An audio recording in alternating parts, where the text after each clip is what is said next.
बऱ्यापैकी स्टुडंट्स माझ्या हाताखाली शिकलेले आहेत. ऑलरेडी त्यांनी माझं भाषण सुद्धा बऱ्याच वेळा ऐकलेलं आहे.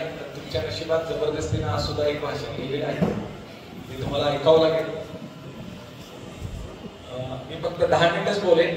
ऍक्च्युली आम्ही कार्यक्रम ऐकण्यासाठी आणि बघण्यासाठी आलोय. सरांनी अचानक हातात माहिती दिली. आज DYSP मॅडम आल्या होत्या.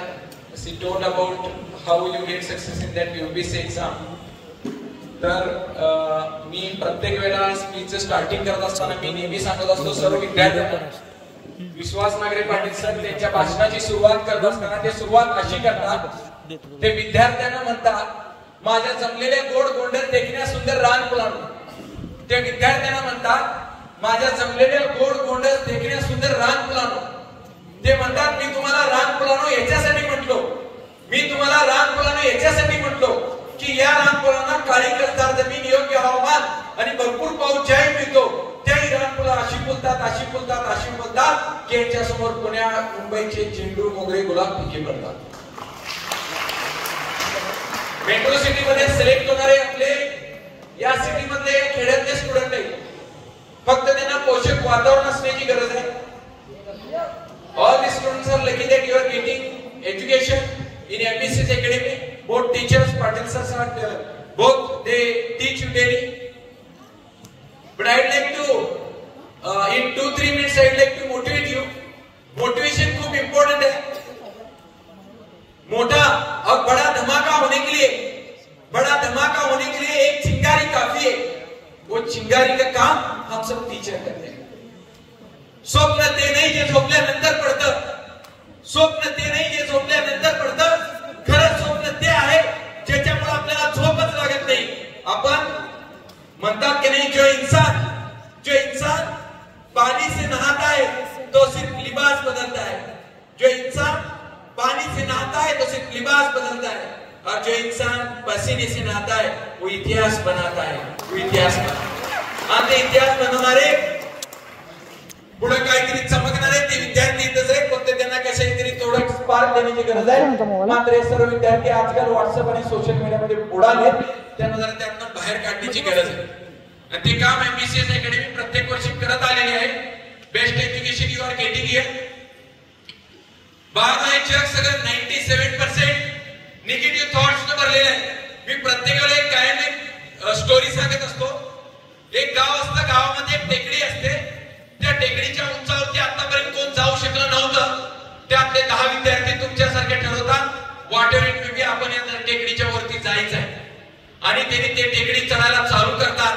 10 जण येतात, टेकडी चढायला चालू करतात. टेकडीच्या अर्ध्यापर्यंत जातात, तोपर्यंत सगळं गाव जमा होतं. गावातले लोक ओरडायला चालू करतात, वरती जाऊ नका, पडाल मराल, खाली या.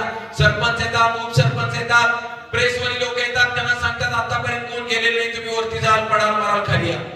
10 जणांपैकी 5 जण मिळून खाली आले. बघा किती जण राहिले? 5 जण राहिले. 5 जण मात्र शूरवीर होते. ते न भीता अजून वरती चढत गेले. लोक ओरडायचं काम करत होते, वरती जाऊ नका. 5 जणांमधले 3 जण मिळून खाली आले. किती जण राहिले? 2 राहिली. 2 न भीता वरती चढत गेली, वरती चढत गेली. ऑलमोस्ट 90% जवळ आली होती. त्यात एकटा भिला आणि तो खाली आला. किती जण राहिले? एकटा मात्र तो तुमच्यासारखा धाडशी गेला, वरती छेंडा रोवला आणि खाली आला. आल्यानंतर काय सगळीकडे त्याचं कौतुकच कौतुक. हे तू कसं काय केलं? प्रेसवाली लोक आली, सरपंच आले, उपसरपंच आले, गावकरी आले. त्याला विचारले तू कसं केलं? तो म्हणला काय?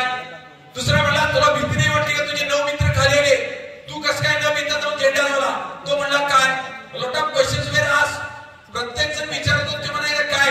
त्या गर्दीतनं त्याचा एक मित्र आला, म्हणला त्याला काय विचारताय? तो बहिरा आहे, किंवा त्याला ऐकूच येत नाही. म्हणजे करिअर करत असताना कधी कधी बहिराने किंवा व्हावं लागतं, जे 97% जग तुम्हाला निगेटिव्ह करण्याचा प्रयत्न करत असतं. आणि बाळांनो, आज तुमचे पालक आहेत, विद्यार्थी आहेत. एक छोटासा किस्सा सांगतो आणि मी इथं थांबतो. पालकांपेक्षा विद्यार्थ्यांना गरज जास्त पाहिजे की मला काहीतरी व्हायचं. करिअर काउन्सिलिंग साठी आमच्याकडे बरेच जण येतात, तोही सरांकडे येतात. आमची चर्चा असते त्या बाबतीत. 2 टाईपचे करिअर काउन्सिलिंग साठी विद्यार्थी येतात. पालक मुलाला घेऊन येतात, सर ह्या मुलाला तर मुलीला काहीतरी बनवायचं आहे, सर मला जरा गाईडलाईन करा. दुसरे सर मला हे व्हायचंय, फक्त आमच्या मम्मी पप्पांना समजावून सांगा. यातले सक्सेसफुल लवकर कोण होणार?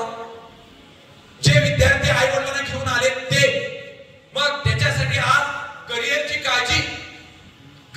काळजी आज मुलांपेक्षा पालकांना जास्त झाल्या.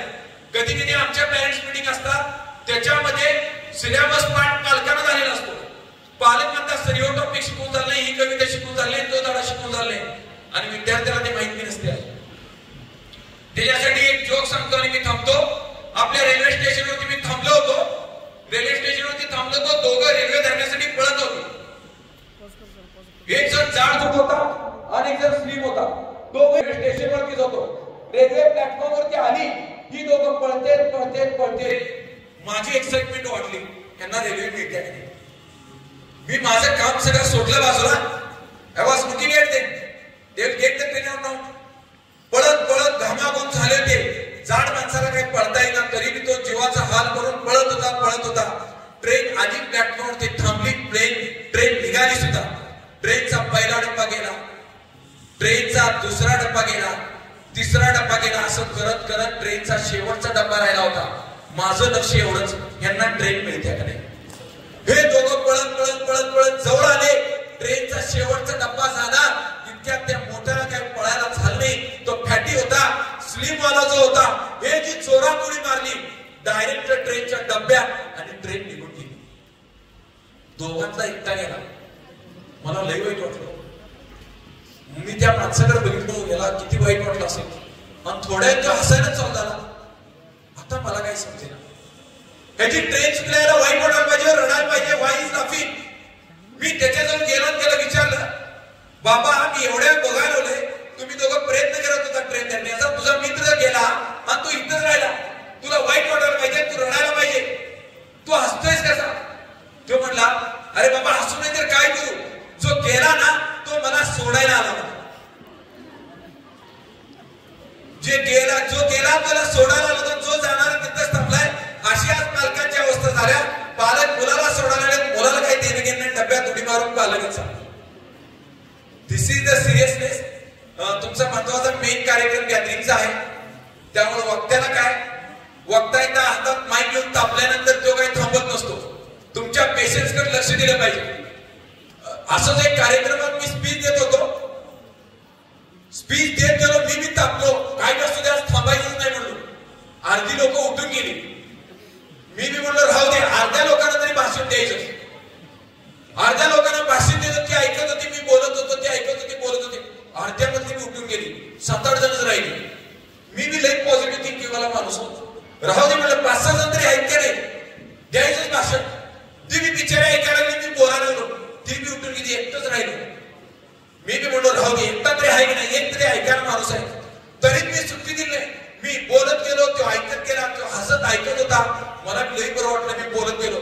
शेवटी मी दमलो आणि त्याच्याजवळ जाऊन विचारलो. सगळेजण उठून गेले, तुला माझं भाषण एवढं आवडलं का रे? तो म्हणला, साहेब तसं नाही हो, ज्या माईक वर तुम्ही बोलाल ते माईक माझा आहे, साऊंड सिस्टीम माझा आहे, तुमचं भाषण जमल्याशिवाय मला जाताच येत नाही. असं कधी माझ्या बरोबर झालेलं नाही. Part of the joke. थोडं पालकांना रिलॅक्स केलं. I like to stop here. आपलं कुणीतरी ऐकतं हे बोलण्यासाठी खूप असतं. आपलं कुणीतरी ऐकतं हे बोलण्यासाठी खूप असतं. आपलं कुणीतरी वाचतं हे ऐकण्यासाठी खूप असतं. आपली कुणीतरी वाट बघतं हे चालण्यासाठी खूप असतं. आणि आपली कोणीतरी आठवण ठेवतं हे जगण्यासाठी खूप असतं. Thank you so much for